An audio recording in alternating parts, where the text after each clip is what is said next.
அன்பிற்கினியவர்களுக்கு வணக்கம். தஞ்சையிலிருந்து உங்கள் வி சிவா. இன்றைய சிறுகதை கடைசி பட்டுவாடா. மணி 9 தாண்டியும் செல்வம் வராதது புவனாவிற்கு ஒன்றும் ஆச்சரியத்தை தரவில்லை. வழக்கமாக 7 மணிக்கெல்லாம் வீட்டில் இருக்கும் செல்வம் இன்று 10 மணிக்குத்தான் வருவான்.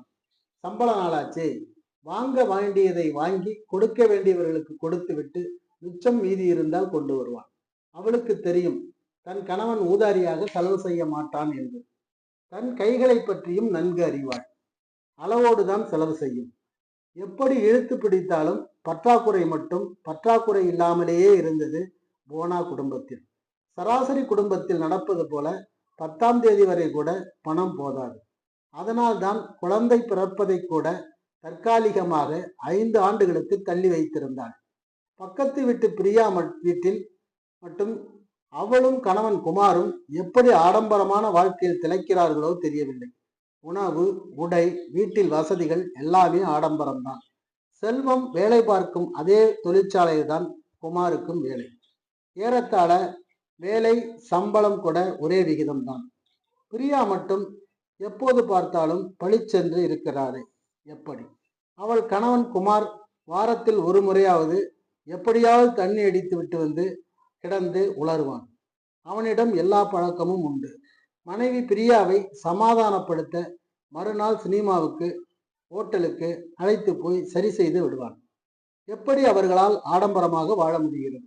கதவு தட்டப்படும் சப்தம் கேட்டதும் சிந்தனை கலந்தால் போனா. வேகமாக சென்று கதவை திறந்தாள். செல்வம் அங்கே பிரசன்னமாயிருந்தான். சாரி போனா, லேட் ஆயிடுச்சு என்றான். சம்பளம்னா அன்னைக்கு லேட்டா தான் வருவீங்க, அதுலேயும் வாங்கின கடனை எல்லாம் அன்னைக்கே நாணயம் தவறாம பட்டுவாடா பண்ணாம வரமாட்டீங்களே. கடைசி பட்டுவாடா இந்த பூவும் அல்லாம் தான் இல்லையா என்றவளின் கேள்வியில் தொக்கி கொண்டு நின்றது வருத்தமா கிண்டலா என்று செல்வத்தால் புரிந்து கொள்ள முடியவில்லை. இன்னைக்கு பூவும் அல்வாவும் மட்டுமல்ல கடைசி பட்டுவாடா என்றபடி ஒரு கவரை அவள் கைகளுக்குள் திணித்தாள். ஆச்சரியத்துடன் கவரை பிரித்து பார்த்த போனா அதில் பணம் கத்தை கத்தையாக இருப்பதைக் கண்டு மேலும் ஆச்சரியப்பட்டு போனான். ஏதுங்க இவ்வளவு பணம்? ஆச்சரியம் ஆகாயம் அளவிற்கு. சம்பள பணத்தில் கொஞ்சம் கொஞ்சமா சேர்த்த பணம் போனா, சிறு சேமிப்பில் போட்டுக்கிட்டு வந்தேன். எங்கிட்ட கூட சொல்லாமலா செல்லமாய் சின்னிங்கினால் போனான். போனா, வாங்குற சம்பளம் 5ஆம் தேதிக்குள்ளேயே காணாம போயிடுறது உனக்கு நல்லாவே தெரியும். நான் சேமிச்சுக்கிட்டு இருந்த பணத்தை உன் கையில கொடுத்து வச்சாலோ அல்லது உனக்கு தெரிகிற மாதிரி சேமிச்சிருந்தாலோ நான் கஷ்டப்படுறத பார்த்து எடுத்து கொடுத்துருப்பேன். அதனாலதான் நான் சொல்லலை, புரிஞ்சுதா? குமார் குடும்பம் மட்டும் ஆடம்பரமா சந்தோஷமா இருக்கிறாங்கன்னு சொல்லியே 5 வட்டிக்கு வாங்கி செலவு பண்ணிட்டு இருக்கான். தலைக்கு மேலே கடன், வட்டிக்கும் வட்டி. இப்பதான் எல்லாம் சேர்த்து அவனை இறுக்கி பிடிக்குது. போனாவை வளைத்து அணைத்தான் இறுக்கமாக.